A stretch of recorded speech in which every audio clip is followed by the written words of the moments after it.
Поздравени! Јас сум Емилија Софеска, вашиот предавач за модулот енергетски ефикасни згради како дел од обуката ЕОРЕМ. Инаку сум дипломиран инженер-архитект и магистер по науки од областа на одржливиот развој и урбанизмот. На ова предавање, накратко ќе ги излистаме стандардите и директивите за енергетско ефикасно градење и реновирање на објектите, и тоа стандардите кои се усвоени во Република Македонија по препорака на стандардите, директивите и одлуките од Европската Унија за енергетска ефикасност. Секако ќе се задржиме и на директивите за енергетска ефикасност од Европската Унија. Македонските стандарди за енергетско ефикасно градење, реновирање и управување со објектите се изготвени во Институтот за стандардизација на Република Македонија, каде можат да се нарачаат и купат, а за повеќе информации посетете веб страната на Институтот. Листата на усвоените стандарди за енергетско ефикасно градење во Македонија е следната. Стандардот 6945 се однесува за градежни компоненти и градежни елементи, топлински отпор и коефициент на пренесување на топлината и методите за пресметка. Стандардот 7345 се однесува за топлинска изолација, физички големини и дефиниции. Стандардот 9251 е за топлинска изолација, услови за пренесување на топлината и својства на материјалите. Понатаму, стандардот 9288 е за топлинска изолација, пренесување на топлината со зрачење, физички големини и дефиниции. Стандардот 9346 се однесува за хигротермалните карактеристики на зградата и градежните материјали, физичките големини за пренесување на маса. Стандардот 10077-1 се однесува за топлинските перформанси на прозорците, вратите и капаците, како и пресметка на коефициентот на пренесување на топлината. Тоа е прв дел од стандардот и се однесува за општите карактеристики. Вториот дел од стандардот ги содржи нумеричките методи за рамки. Стандардот 10211 се однесува за топлинските мостови во градежната конструкција, топлинските податоци и површински температури и дадени се деталните пресметки. Стандардот 10456 е за градежните материјали и производи, хигротермалните својства, табеларни проектни вредности и процедури за одредување на декларираните и проектни топлински вредности. Понатаму, стандардот 12524 е за градежните материјали и производи, хигротермалните својства и табеларни проектни вредности. Стандардот 13363, првиот дел, се однесува за уреди за соларна заштита во комбинација со застаклување, пресметка на коефициентот на соларна и светлосна трансмисија и тука е даден тој упростен метод за пресметка. Во вториот дел стандардот се вземени во предвид уредите за соларна заштита во комбинација со застаклување, пресметка на вкупната трансмисија на соларна енергија и трансмисијата на светлината, како и даден е деталниот метод за пресметка. Листата на стандарди продолжува со стандардот 13370, кој е за топлинските перформанси на зградите, пренесување на топлината преку тло и дадена е методата за пресметка. Во стандардот 13788 се дадени хигротермалните карактеристики на градежните компоненти и градежните елементи, внатрешната површинска температура за избегнување на критична површинска кондензација и кондензација на слоевите, како и методата за пресметка. Во стандардот 13789 се дадени топлинските перформанси на зградите, коефициентот на пренесување на топлина со трансмисија и вентилација и методот за пресметка. Стандардот 13790 се однесува на топлинските перформанси на зградите, пресметка на потребната енергија за грејење на просторот.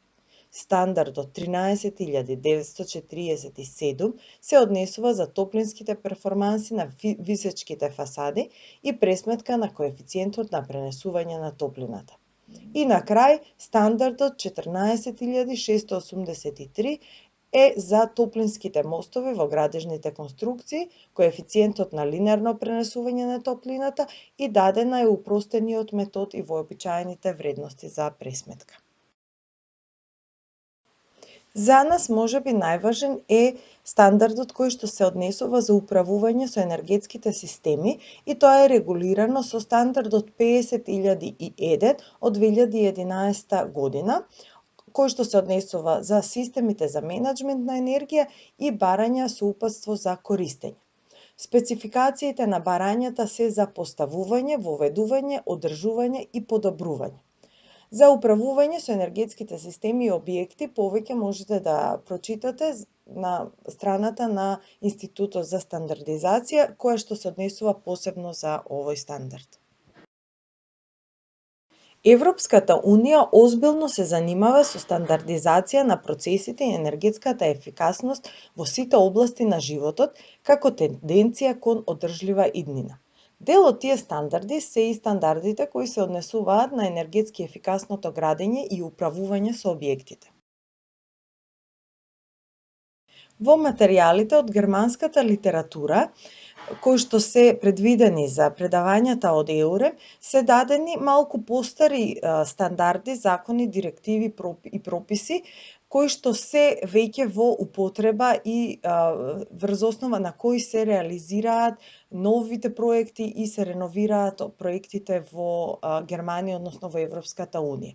Тие стандарди се следните: директивите за градење на Европската Унија од 2002 година, Законот за заштита на енергија, регулативата за заштита на енергија ЕНЕФ од 2007 година, на што посебно ќе се задржиме, спроведување на прописите за сертификат за енергетски карактеристики и спроведување на прописите на земјите членки.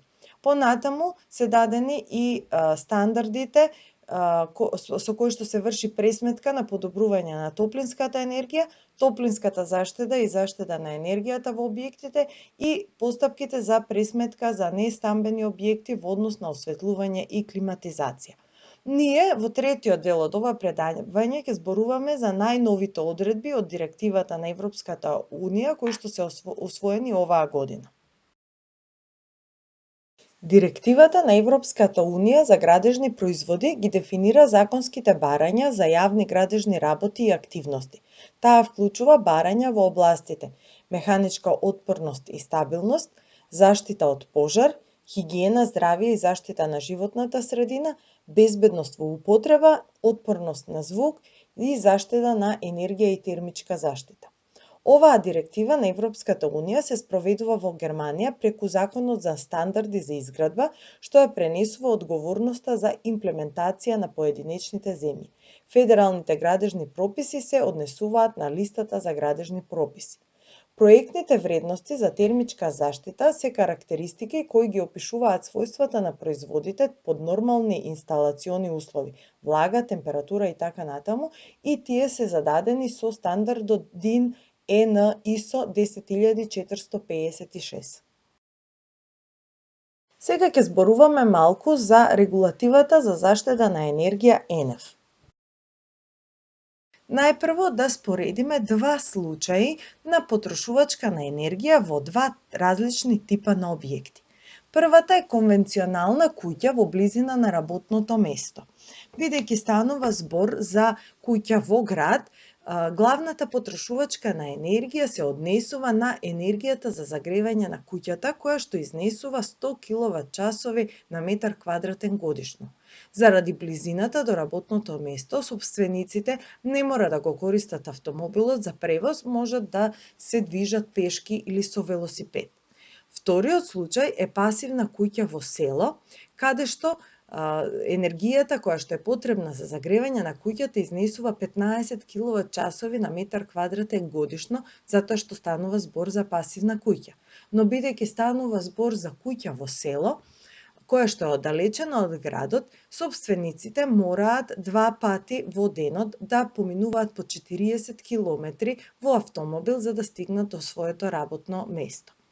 На графиконите подолу е прикажана потрошувачката, односно производството на јаглерод диоксид или карбон диоксид, што е попознат, на годишно ниво во првиот и во вториот случај. Од прилика станува збор за исто количество на произведен карбон диоксид. Меѓутоа, во првиот случај, тоа е резултат на големата потрошувачка на енергија за загревање. Во вториот случај, потрошувачката на енергија за загревање на куќата е мала, меѓутоа постои големо количество на јаглероден диоксид кој што се произведува како резултат на согорување на горивата при движење со автомобил. Заклучокот е, доколку изградбата на куќите и објектите во градовите се промени и се преиде на пасивна изградба, годишното ниво на јаглерод диоксид кој што ќе се произведува би било значително намалено и енергијата која што би се користела за загревање би била скоро нула, што е тенденција на стандардите за енергетска ефикасност на Европа во иднина. На овој слајд е дадена споредба за различното балансирање на барањата за енергија. Според регулативите за топлинска заштита од 95-та, одредбите за зачувување на топлината и ограничувањето на годишните потреби на грејење се однесуваат за топлината која што се испушта во просторијата од радиаторите. Според ЕНЕФ се ограничува дозволената годишна потрошувачка на примерна енергија за грејење и топла вода, односно годишните барања за грејење плюс загубите на системот за време на трансформација и транспорт на енергијата. ЕНЕФ ги идентификува само вредностите на максималните дозволени потрошувачки на примерна енергија. Планерите и градителите можат да одлучат како ќе сакаат да се усогласат со ограничувањата. Подобрената термичка заштита и ефикасната технологија на системи се еднакви мерки за заштита на енергија според ЕНЕФ. Две се бараните вредности кои треба да се почитуваат. И тоа, барање за пренос на топлина и годишните барања за примерна енергија, што опфаќаат изолација, грејење, топла вода и вентилација. Овде се прикажани мерките и испитувањата кои се вршат со цел да се утврди воздушната непропустливост и тие ги опфаќаат избегнувањето на оштетувањето на објектите, намалување на топлинските загуби, да не се појавува провев, да не се појавува бучава, вентилатор врата тестот со кој што се утврдува стапката на инфилтрација на воздухот во зградата и сето тоа во ЕНЕФ е опфатено во делот за докази. Регулирањето на вентилирањето е чекор кон приближување на објектот од нискоенергетски кон пасивен објект.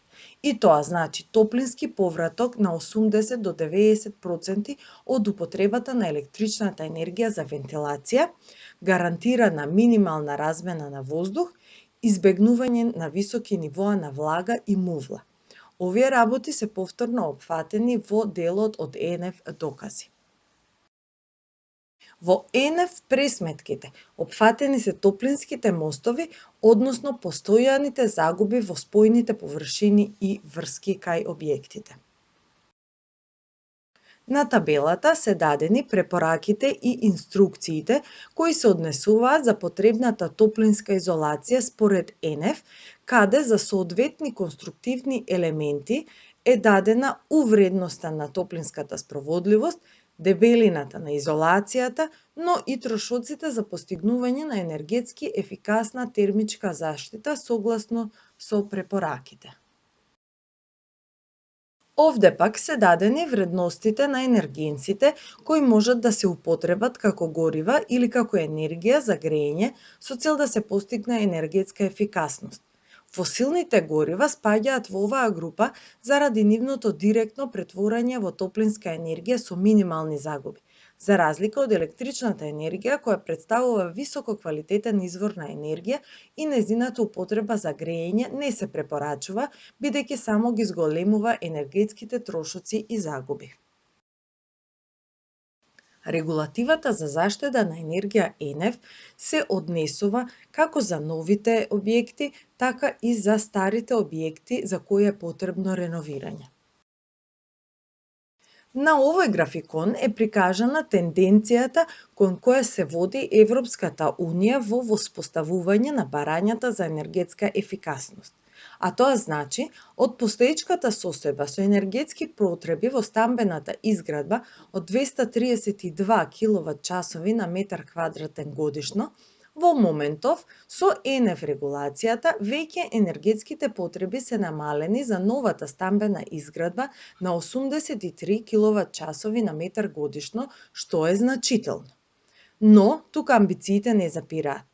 Целта е до 2020 година во новата стамбена изградба да се постигне скоро нула енергетско градење со енергетски потреби од само 36 киловат-часови на метар квадратен годишно.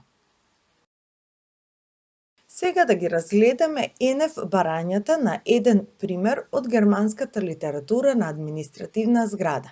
Тука се прикажани максималните вредности на коефициентите на просечен термички пренос. Најпрво, промени во однос на обврските. Пресметаната годишна побарувачка на примерна енергија на определен референтен објект може да ги надмине максималните вредности на коефициентите на просечниот термички пренос на површината на карабината за пренесување на топлина за не повеќе од 40%. Минималното ниво за поднесување доказ е намалено.